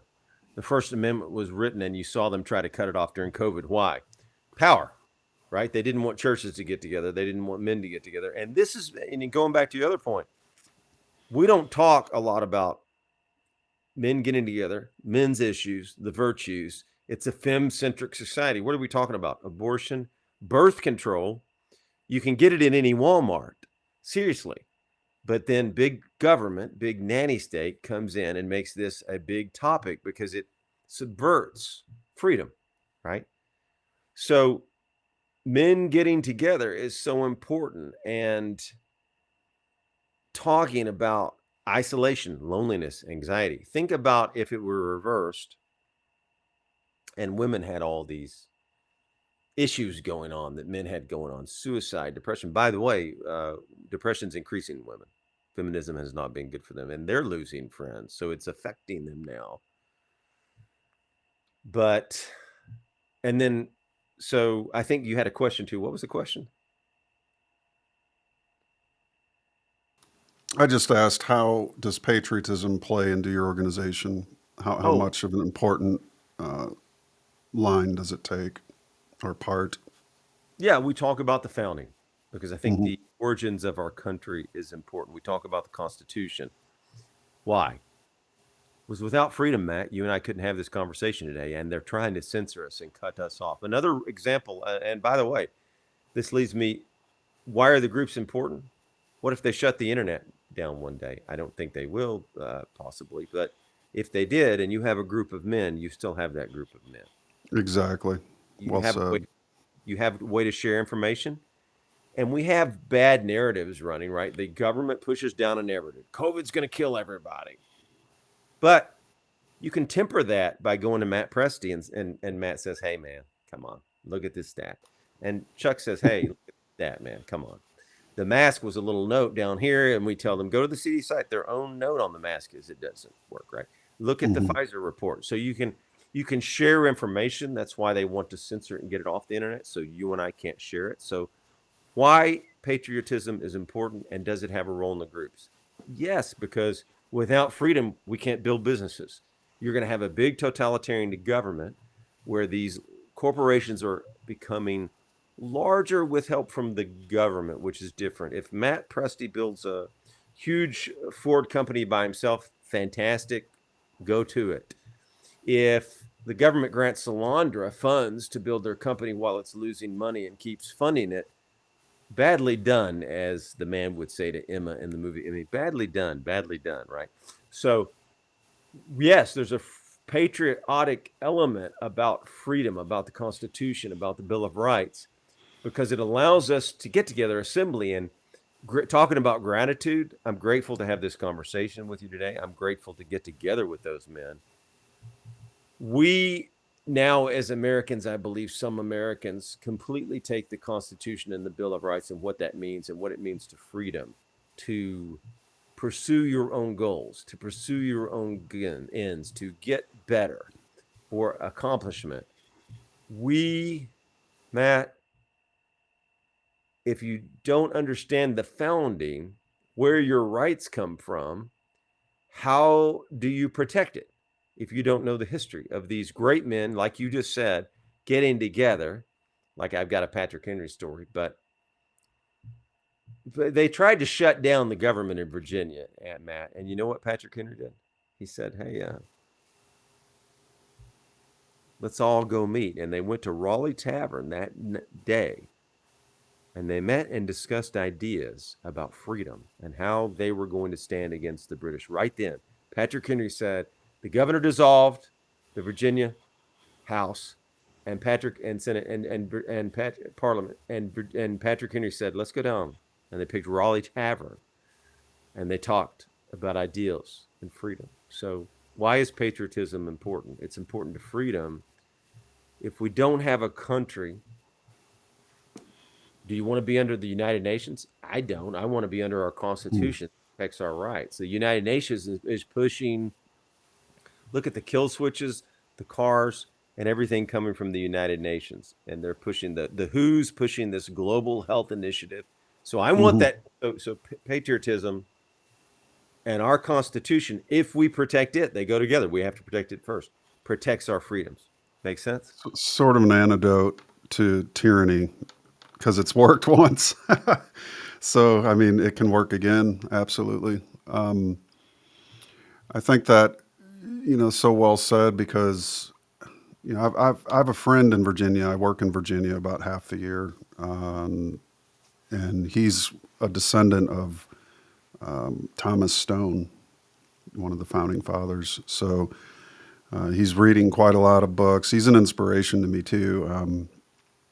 A small man, no large buff gym workout guy or anything like that, but he's got a strong mind and he understands that there's certain values that have been extolled throughout the generations because of the movement toward unalienable rights, which are given by God, not man. So that very idea itself as an idealism is something, at least in my mind, to uphold and defend. And I'm asked all the time, what do you do if the government decides to make a move? I said, well, you might want to go to your local fire department and find out what to do in case of emergency, in case of disaster, in case of any type of a campaign that might be UN movements or things like that. Because oftentimes, as I've heard it, having been in the volunteer service,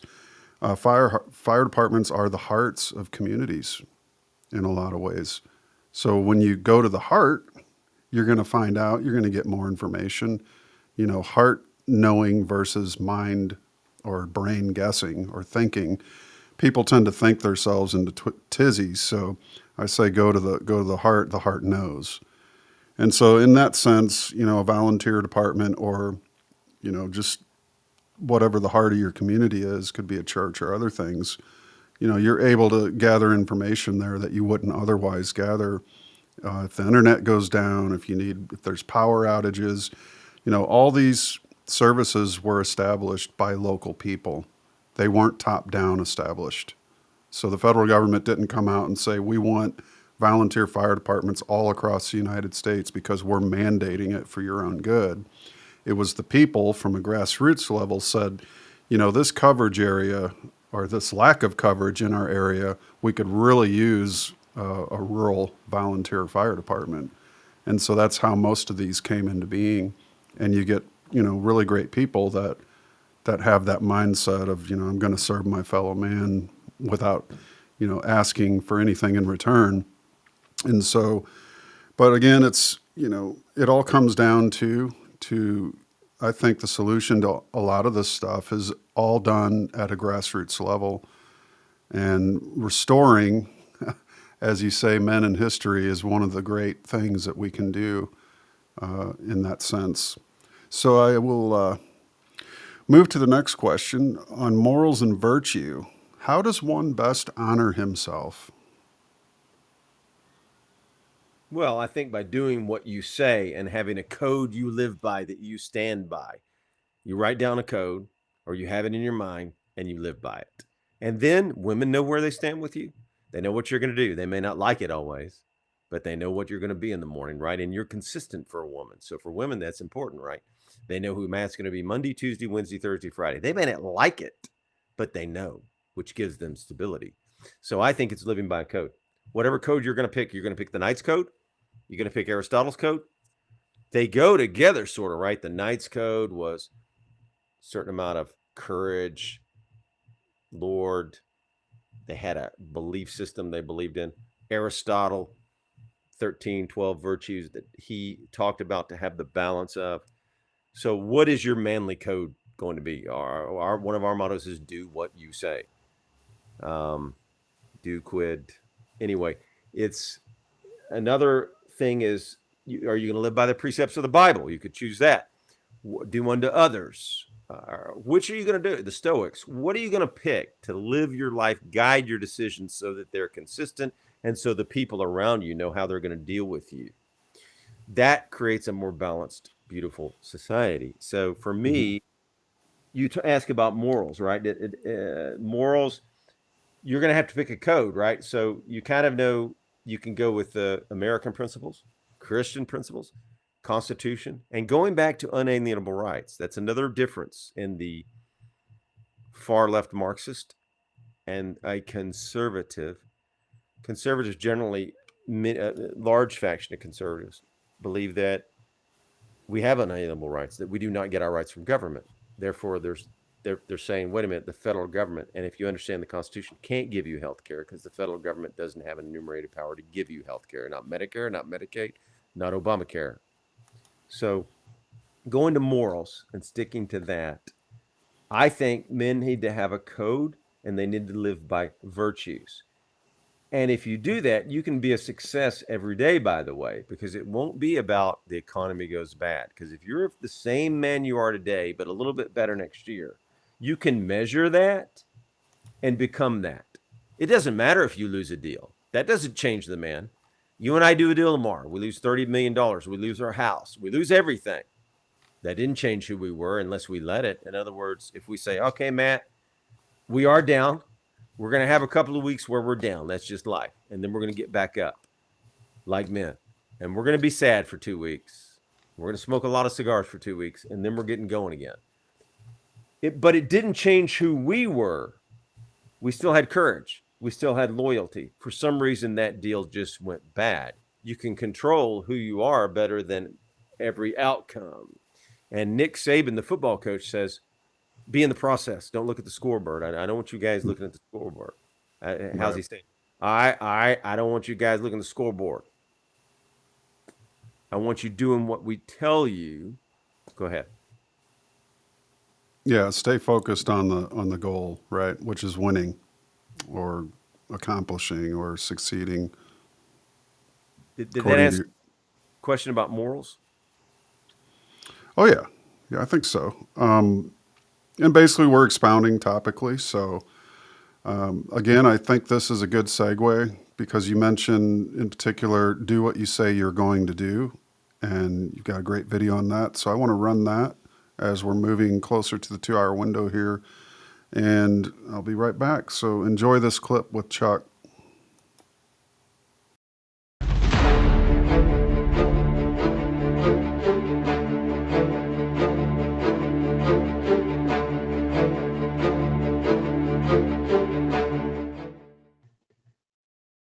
Restoring men and history.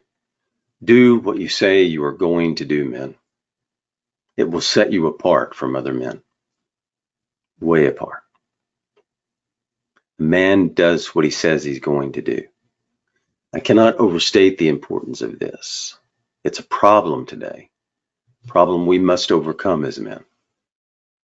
If you want to be a man, do what you say you're going to do. I can't even say this enough. If you're going to help someone move, move them. If you say you're going to meet them for dinner, meet them. If you say you're going to show up somewhere, show up. Do it. You're a man. And once you say you're going to do something, if something else comes along that you would rather do, it doesn't matter. You've said you're going to do this, you're going to do this. Or if you've said you're going to do something, but you'd rather use the time on something else so you can't complete it, go ahead and complete it. You said you would do it. You've told somebody you're going to do it, so finish it. Do it. You're a man. If not, you will break trust and confidence in you from others. So there's a price to pay. Besides, you just want to do it for your own manhood, for yourself here.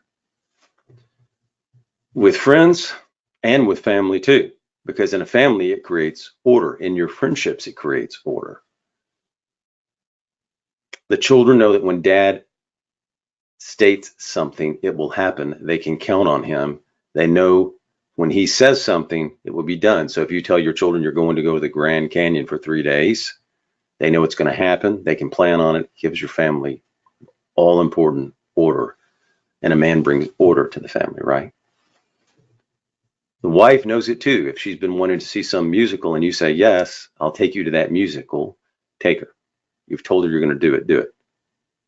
Again, a man does what he says he's going to do. If you tell a business associate you're going to do something, do it. Friends, family, business, whatever it is, do what you say you're going to do. So unless there is some rare emergency and you've told somebody you're going to show up somewhere, show up. In this society, trust me, it will set you miles and miles apart from other men. It will make you a man among men or a man among boys, right? If you don't do what you say, most individuals won't count on you as much. You will lose their trust and confidence. And if you can't even do the little things, they certainly probably, you won't have their trust on the larger things, right? You can increase your trust and value to people by doing this. So that's the good part, right? You can build and increase your trust. And women will value you more, men will value you more, much more. And each time you do it, you'll build more and more trust. You'll go up and up and up. You think about John Wilson, my great friend and an exceptional American who always does what he says. I know if we make plans with John, he's going to show up at the cigar lounge or show up at the group or show up anywhere. John's going to be there. John Wilson always does what he says. Same thing with Brian. Brian says he's going to do something, he's going to make it. And then they will know you. They will know when you say something, you can be counted on. You can be trusted. Be the man that they say he's a man who does what he says. You want to be that guy. You want to be that man. It will truly set you apart from other men, with men and other men. And again, it's something you have complete control over. They will know when you say something, you do it. So be the man that they say he's a man who does what he says. You can choose to do this or not. It's in your control. Better, stronger men make for superior lives. Thank you. That's one of my favorite, Bud. I'll say the first video I saw you do was that one. And I picked that title because in my experience, I think the number one complaint I have with the youth, and I used to be that youth I'm referring to, is very few of them are men or women of their word. All kinds of people talk. I'm going to do this. I'm going to do that. I'll be there at this time. And you're looking at the clock and it's 30 minutes later and you're like, what the hell? That is one of the most important, I think, lessons. And it, for me personally, in my own experience, when I had a friend who used to say, I used to promise him, this is years ago, in my early 30s is when I really learned this lesson. And I liked to cave back then. We were spelunkers. And I said, I'll be at your house Sunday at 2:00. Well, something came up with the kids. I got busy, ended up running around. Wife had a flat tire, something like that back at that time. And so I didn't make it. I didn't call. I didn't let them know. And this had happened like 3 times in a row. And he had finally, he got, I guess, absolutely fed up, and he had a blowout over it. And because the next week I called him and I'm like, hey, you want to go caving? Sorry I didn't make it last week. And he goes, no, I don't want to. I go, what's wrong with you? He goes, you. And I said, what? He goes, I could have been working on my house. Instead, I sat there waiting for you for 2 hours, and I could have been working on my house, getting things done, because he was building his house at that time. Right. And he just proceeded to cut into me, and deservedly so, because it was just, to me, it wasn't anything I was even considering consciously. So when I heard the pain in his voice and the assertion toward me is, you are not a man of your word. And I said, well, what is a man of his word? He said, a man who is of his word can move a mountain. He can tell that mountain to move and it will move. And I'll never forget when he said that to me.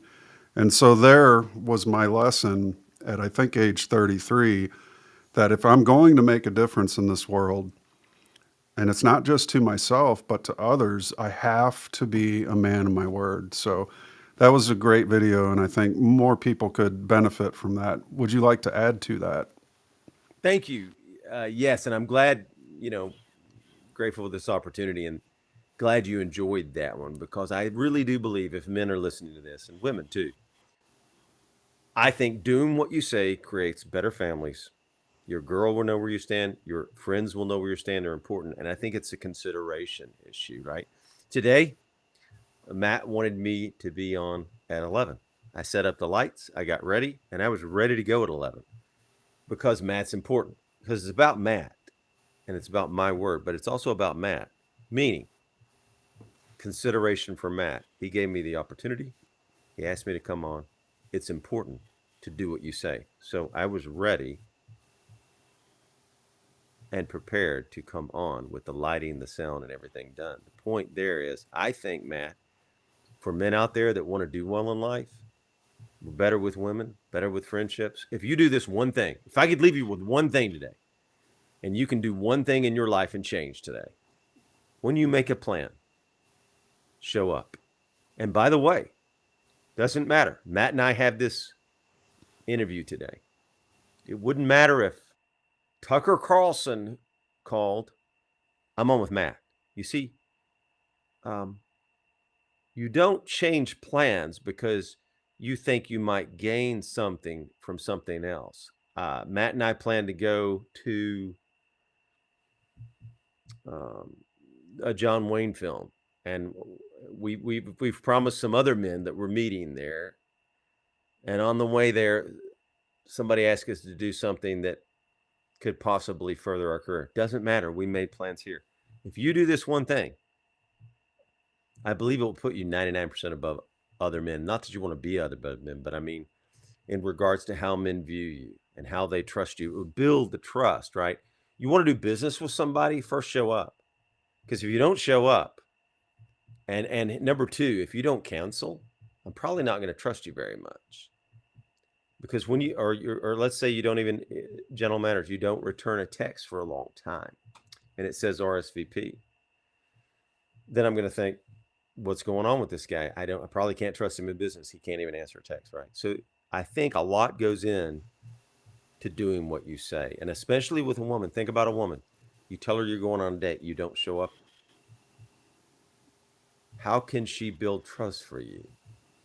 How can your kids build trust for you if you say, we're going on a vacation 5 years in a row? And I remember my dad used to do this.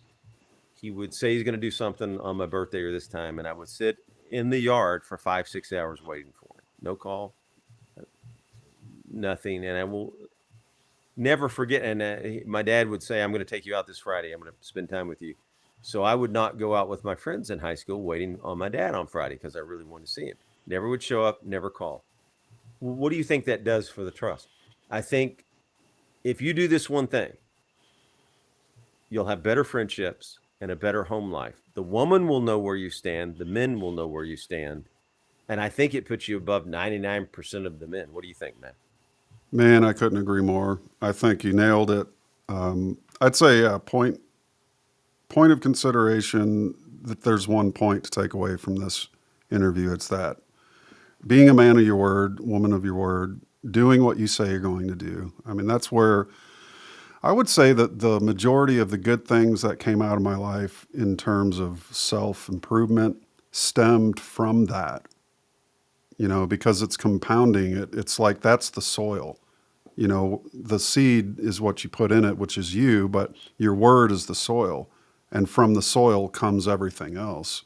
So as you are your word, which is really a currency, it's a form of currency of your own character, you will gain a foothold in this world. You will propel yourself further along than you could have ever imagined. And if you're one of those people out there listening to this who's looking for that self-improvement trick and you've tried everything and it's just not coming, look at this squarely and say, look in the mirror, am I a man or woman of my word? Do I do what I say I'm going to?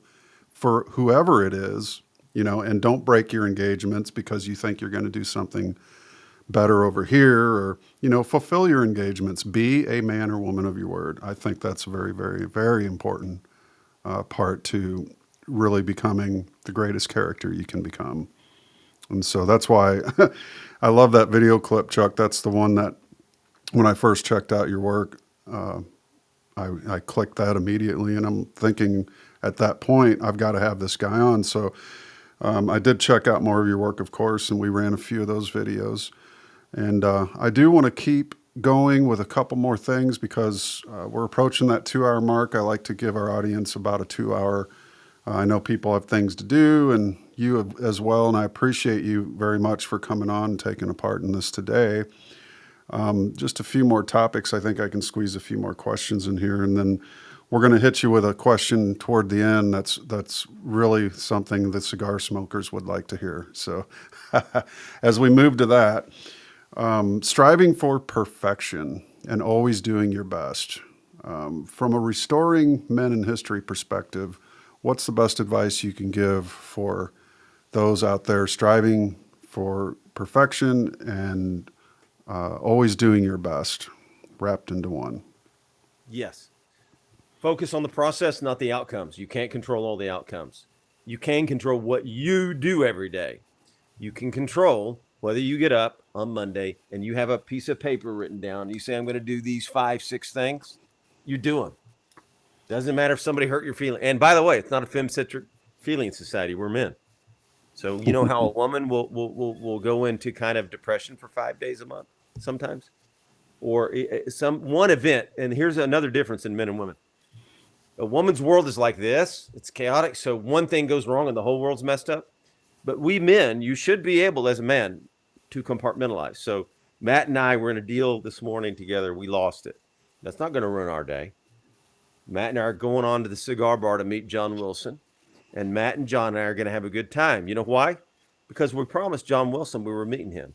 We're not going to bring him our problems unless he's there to help. But my point is, we're going to make sure he has a good time, because it's not about me and Matt and I at that point. It's about making sure John Wilson has a good time. So if I can give you one piece of advice, a couple of pieces of advice: stay in the process. Don't get attached to outcome. We're an outcome-oriented society.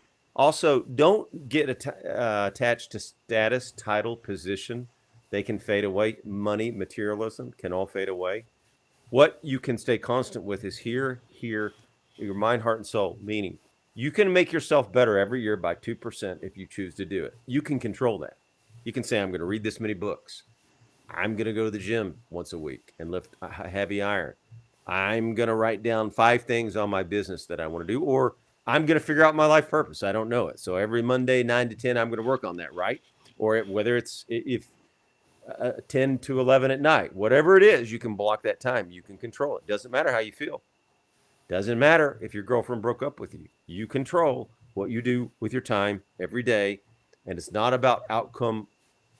It's about the process. And I really believe if you're adjusting strategy, talking to guys like Matt, you may be doing something wrong and off on the tactics. So you may have to change them. But if you keep taking action, you can change the tactics to get to your end goal. which if your end goal is to get 5% better every year, you can control that even if you lose these deals. So process oriented, not outcome oriented. Do what you say will set you above, and don't let your feelings prevent you. Use your mind, think, then act. Be a man of thought and action. You want to have both. Think about others. The world's not about yourself.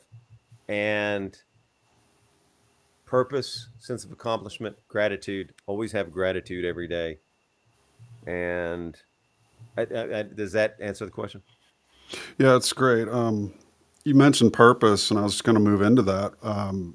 As we know, you're striving for perfection, and if you always do your best, which means never giving up or accepting defeat, then you're able to be accomplished and successful. So these are all part and parcel to rolling out that kind of character that lets you reach the accomplishment and success stage. And I think that finding your purpose comes from all of that. You know, as we mentioned before, having a strong mind, having gratitude, living a moral and virtuous life, and being a man of your word, really all unfolded helps you find your purpose. Your purpose is an interesting thing because it's different for each one of us. And I think God ordains that. Because if we were all cookie cutter, they would have manufactured us on an assembly line years ago to all be the same and have the same beliefs, which is what, in a sense, tyrannies are. It's the voice of the tyrant in your head that becomes the superego versus the voice of your conscience, which is your connection to the divine or to get the creator, if you will. That's why some men can be geniuses and others are mediocre because they never develop those things of striving for perfection, doing their best, accomplishment, success, being men of their word, you know, having gratitude and a strong mind, which all leads to that finding your sense of purpose. So what importance do you place on finding your purpose, and what is your advice for people that might be new to this to come to find their purpose? What are some exercises they can do or some things to be aware of when trying to figure out what their purpose is as an individual? What do you recommend? Yes. Number one, read books. It's inexpensive and you can go to different worlds. Why would you want to read books and go to different worlds? Because you'll learn through biographies about what other people did, and then you'll see what you gravitate toward. Which biographies do you like? Which books do you like? Do you like science? Do you like technology? And that will help you find your purpose. Two, get around men of virtue, talk and have discussions about ideas and business with them because they can help you guide you and find your purpose. You may be sitting with four guys. We do this just smoking cigars, talking about politics and history, and an idea comes out of it. So, books, people, you've got to take action and get out. Now, you can stay in your house and read a book, but I do think get out and take action and experience things so you know what it is. Because if you don't experience it, how are you going to find your purpose? In other words, Matt and I go do archery and I go, wow, I love this. I'm going to be competitive at archery. If I hadn't gone with Matt, how would I know I liked archery? So you've got to experience things. I was just going to ask you, what do you suggest people do to hit the mark? And they say that when you miss the mark, that's also known as sin, missing the mark. So there it is. Achieving the balanced life, recognition of others in the pursuit, camaraderie. And this leads me to one of my final questions for you, Mr. Chuck, is if you could only pick 3 cigars, which ones would they be, and in what order would you smoke them? Wow. Now you left the most difficult question. This is like the book question, Matt. Right. Okay. Matt ends with the most difficult question of the day from Matt Presti. Wow. If I can only smoke 3 cigars and they would be my last 3, is that the question? The last 3 cigars on earth, which ones would they be, and in what order would you smoke them? Okay. Because I'm going to buy probably 1 or 2 of the ones you recommend here. Okay, so number 1, when I'm in the mood to spend a lot of money, or when I want this, like I always, we have a tradition, Jimmy and I do this cigar after the conference. So obviously this is the number 1 and the last one I would smoke. and it's called the Davidoff Late Hour Churchill. I don't have one here to show. Okay, that would be the number one cigar, but I would use that last. I would save it for last. The other two, wow. Maybe the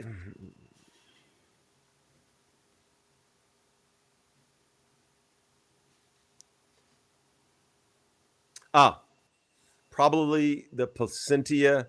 There's a green Placentia cigar. I'll have to get you the name of it.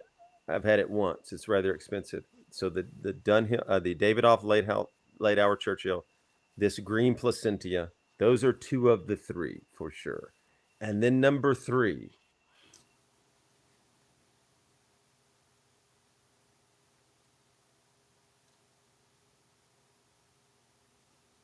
I was gonna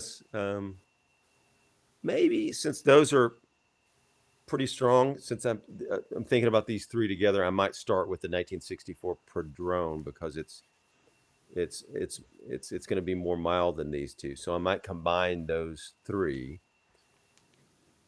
Those would probably be the three, Matt. And then, by the way, awesome. since we're talking cigars, can you see this one? Yeah. What does it say on the It wrapper says there? it says Fides Virtus Fraternitas. So this is Okay. our cigar that we created. Oh, cool. Nicaraguan from Dominican Republic, Cuban rolled, and we're going to have these up on the website in a couple of weeks. And it's a there you premium go. cigar, not a logo cigar. And we're going to have the Restoring Men logo on there soon. So have you seen the Restoring Men in History logo? I don't believe I have, unless it's up on the website. You want me to send it to you real quick? Yeah, yeah. I could use that actually for the graphic when this video goes up.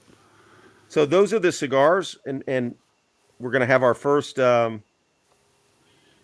spring. We're going to have our first gentleman's ball this spring. So we've never done one. We're going to have the first gentleman's ball this spring. It's going to be attached to the first mixed conference. One night of mixed conference, one night, and then a ball. Excellent. Well, it's a very traditional experience to gather with men and discuss topics of the day, whatever those many topics may be. And Chuck is in the business of restoring men in history, which I think couldn't be more important at a time like this. Again, I was very pleased to meet you at Cause Fest in Nashville, Tennessee. Did you give a presentation at that event? She put me. I did not. I was there to help her, but she put me on the Hollywood panel. Hollywood Okay. talking about movies. Okay, I'll see if I can't link to that in the more information below. And guys, I recommend, especially you men out there who might be feeling anxiety, loneliness, going through a hard time, but you are looking for support and good conversation, camaraderie, and that stoic nature of men getting together for great purposeful discussion, learning, discussing books, incredible subjects of that nature. Be sure to visit restoringmeninhistory.com, and you can also check out Chuck's YouTube channel, which will be in the description underneath this video.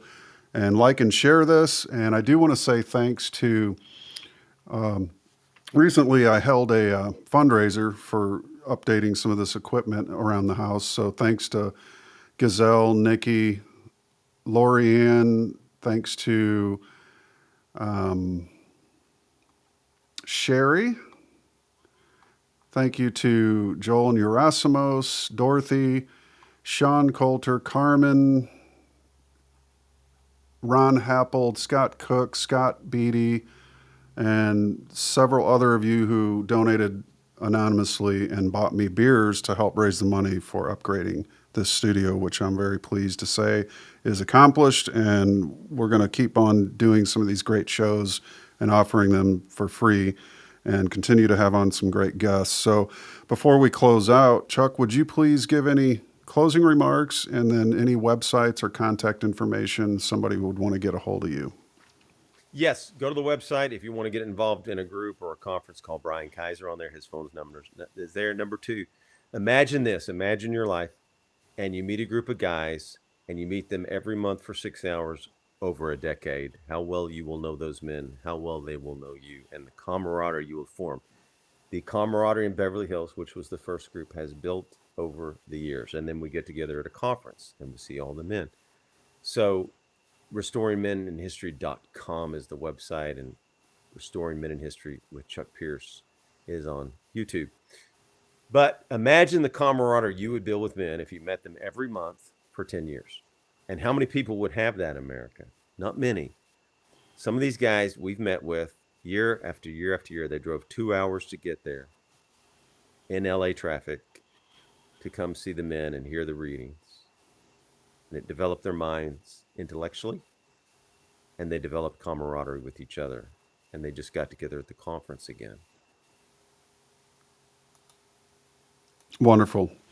Well, Chuck, thank you so much for coming on to the Exploration of Consciousness. Really appreciate you and look forward to attending one of these. As I said, I hope to drop in and possibly bring a Davidoff later hours cigar, Churchill.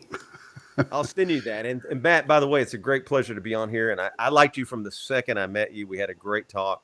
You were deep, you were thoughtful, and I thought you had a good heart, mind, soul. So I encourage everybody to watch Matt, because he's just, I just knew you were a fantastic individual when I met you. I told Courtney that too, and I told you. So I said, I really like, this is true. You can ask Courtney. I said, I really like Matt Presti. He's a fantastic guy. I did. Well, thank you, Chuck. Lori and I, we think the world of you two. Had a really great time sitting and talking about the things we did, and hope to do this more. And so people check it out, restoringmeninhistory.com.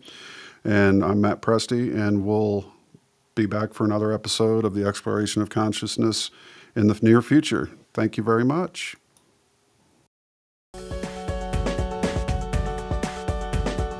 Ladies and gentlemen, thank you very much for viewing and for sharing the link to this TEC podcast. To find out more about the work that I do, you can visit mattpresti.com. Scroll down to the bottom to view all of my social media links and channels. If you feel so inclined, you may leave a donation through the Cash App by scanning the QR code or using the hashtag $MPRESTI. To contact me, simply reach out through the contact form at mattpresti.com. Thank you so much.